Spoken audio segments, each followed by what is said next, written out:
గురుగారు, తండ్రి విషయంలో జీవతో వాక్యకరణాత్ అని అంటారు. దీని అర్థం ఏంటో తెలియజేస్తారా? సాధారణంగా తల్లిదండ్రులు మనకి జన్మనిచ్చి, గోత్రాన్నిచ్చి, వంశాన్నిచ్చి, కుటుంబాన్నిచ్చి, ఆస్తిపాస్తులనిచ్చి మనం సుఖంగా ఉండడానికి, 10 మందిలో మంచి పేరు తెచ్చుకోవడానికి తల్లిదండ్రులు మనకి జన్మ ఇచ్చారు. కనుక ఆ తల్లిదండ్రుల యొక్క రుణం తీర్చుకోవడానికి అనేక మార్గాలు చెప్పారు. తల్లికి సేవ చేస్తే రుణం తీరుతుంది, తండ్రి యొక్క మాటని పాటిస్తే రుణం తీరుతుంది. ఇది పద్ధతి. అంటే జీవిత వాక్యకరణాత్ అనే దానికి ప్రధానంగా ఏం చెప్పారంటే, తండ్రి విషయంలో తండ్రి మాట వింటే రుణం తీరుతుందట. తండ్రి అడుగుజాడల్లో నడుస్తూ తండ్రి ఏం చెప్పితే అది చేస్తే తండ్రి రుణం తీరుతుంది. ఇక తల్లి రుణం ఎట్లా తీరుతుందంటే, సేవ చేస్తే రుణం తీరుతుంది. ఎందుకంటే నవమాసాలు తన్ని వహించి రక్తమాంసాలని కూడా మనకిచ్చి తాను కష్టపడి మనకి జన్మనిస్తోంది కనుక జన్మ ఇచ్చినందుకు సేవ చేసి తల్లి రుణం తీర్చుకోమన్నారు. కానీ తండ్రి రుణం ఎట్లా తీరుతుందంటే, తండ్రి మాట వింటే తండ్రి రుణం తీరుతుందట.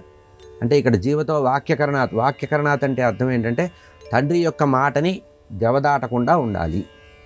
దీనికి 2 రకాల లౌకిక అర్థాలు చెప్తారు. కానీ ప్రామాణికమైన అర్థం ఏంటంటే, జీవతో వాక్యకరణాత్ అంటే సహజంగా అందరూ చెప్పే మాట ఏంటంటే, తండ్రి బతికున్నంత వరకు తండ్రి మాట వినమని కాదు. అది పరిమితార్థం అంటారు దాన్ని. విపులార్థం ఏంటంటే, ఈ శరీరాన్ని ఇచ్చింది తండ్రి కనుక ఈ శరీరం ఉన్నంత వరకు తండ్రి మాటను వినాలి. అంటే తండ్రి వెళ్ళిపోయిన తర్వాత తండ్రి మాట వినాల్సిన అవసరం లేదా అంటే, ఈ శరీరం ఉన్నంత వరకు తండ్రి ఏ బాటలో నడిచాడో ఆ బాటలో నడవాలి. తండ్రి ఏ మార్గంలో ఉన్నాడో, ఏ పద్ధతిలో ఉన్నాడో, ఏ దానాలు చేస్తూ ఉండేవాడో, ఏ ధర్మయుక్తంగా ఉండేవాడో, ఏ కుటుంబ మర్యాదలను కాపాడుకుంటూ ఉండేవాడో, ఏ కుల మర్యాదలు పాటిస్తూ ఉండేవాడో, ఏ దానాలు ధర్మాలు చేస్తూ ఉండేవాడో, ఏ ఉత్సవాలు చేస్తూ ఉండేవాడో, ఏ దేవతలను ఆరాధించేవాడో, ఏ గ్రంథ పఠనం చేసేవాడో, ఏ మార్గంలో వెళ్ళేవాడో, ఏ యాత్రలు చేసేవాడో, ఏ తీర్థాలు సేవించేవాడో, అట్లా తండ్రి అడుగుజాడల్లో నడవడమే జీవతో వాక్యకరణాత్. తండ్రి వెళ్ళిపోయినా కూడా అదే మార్గంలో ఉండాలి. ఉదాహరణకి తండ్రి ఒక దేవాలయం కట్టించాడు. ఆ దేవాలయానికి ఏదో 100 ఎకరాలు ఇచ్చాడు అనుకోండి, తండ్రి ఉన్నంత వరకు దాని నుంచి తర్వాత దాన్ని హరించమని కాదు. అంటే జీవతో వాక్యకరణాత్ అంటే నువ్వు ఉన్నంత వరకు కూడా తండ్రి మాట ఉంటుంది. దీనికి రామాయణంలో మనకు ప్రత్యేకంగా కనబడుతుంది. భరతుడు వస్తాడు. ఎవరు? రామచంద్రమూర్తి అరణ్యవాసం చేస్తుంటే భరతుడు వస్తాడు. అన్నా, తండ్రి వెళ్ళిపోయాడు, నువ్వు తండ్రి మాట ప్రకారం అరణ్యవాసం చేసావు, ఇప్పుడు తండ్రి వెళ్ళిపోయాడు కదా, నేను రమ్మంటున్నాను, వెనక్కి రమ్మంటాడు. నువ్వు అరణ్యవాసం అక్కర్లేదు, కావాలంటే నీ తరఫున నేను అరణ్యవాసం చేస్తాను, నువ్వు నాతో పాటు వచ్చేసి అంటాడు. లేదా నేనుంటాను, నువ్వు రాజ్యం చెయ్యి అంటాడు. అప్పుడు రామచంద్రమూర్తి మాట చెప్తారు, జీవతో వాక్యకరణాత్ ఆయన, తండ్రి ఉన్నా లేకపోయినా తండ్రి మాట ఉంటుంది. ఈ శరీరాన్ని ఇచ్చిన తండ్రి ఈ శరీరం ఉండే వరకు మన ధర్మంలో ఉంటాడు, మనం చేసే కర్మల్లో ఉంటాడు. కనుక ఒకవేళ ఈ శరీరం వదిలిపెట్టిన తర్వాత కొంతకాలం తర్వాత అయినా శరీరం వదిలిపెట్టాలి కదా, పైకి వెళితే తండ్రి అడుగుతాడు, ఏరా నా మాట ఏం చేశావని.